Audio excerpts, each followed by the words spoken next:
नमस्कार मंडळी, तर आज मी बनवला होता मूग मटकी पौष्टिक असा पराठा। तर तुम्ही पण तुमच्या बाळासाठी बनवू शकता, त्यासाठी हा व्हिडिओ पूर्ण बघा। तर मी इथे मटकी आणि मूग रात्रभर भिजत घातले होते, दोनदा धुवून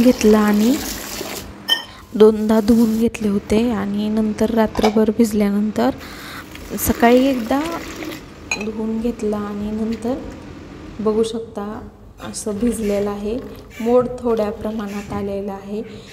नंतर मी कोथिंबीर, मीठ, हळद आणि मटकी आणि लसूण हे सगळं टाकून मिक्सरमधून बारीक करून घेतलं।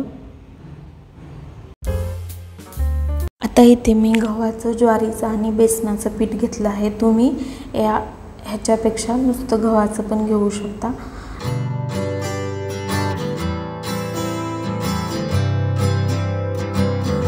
नंतर मिक्सरमधून बारीक केलेली पेस्ट त्याच्यामध्ये टाकून सगळं असं मळून घेतलं।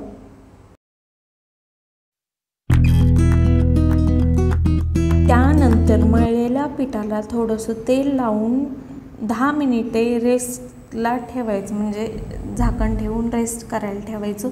त्यानंतर मी ते स्टफिंग तयार केलं, थोडंसं कढीपत्ता, जिरे, मोहरी, हळद, मीठ टाकून भाजी केल्यासारखं करून स्टफिंग केलं। तर बेबा कशी खेळते। त्यानंतर ते आपण पोळी करतात तसं स्टफिंग, आलू पराठ्यासारखं स्टफिंग भरून घेतलं आणि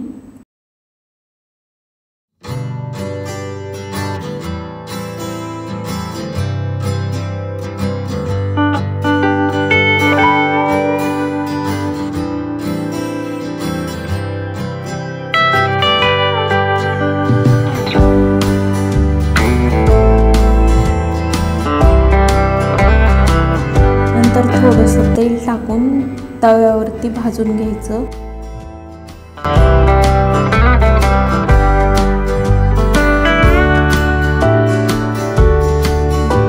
आता इथे तयार झालेलं आहे आणि मुलं पण आवडीने खातात। तुम्ही पण तुमच्या बाळासाठी नक्की ट्राय करा आणि खूप पौष्टिक, प्रोटीनयुक्त असतो।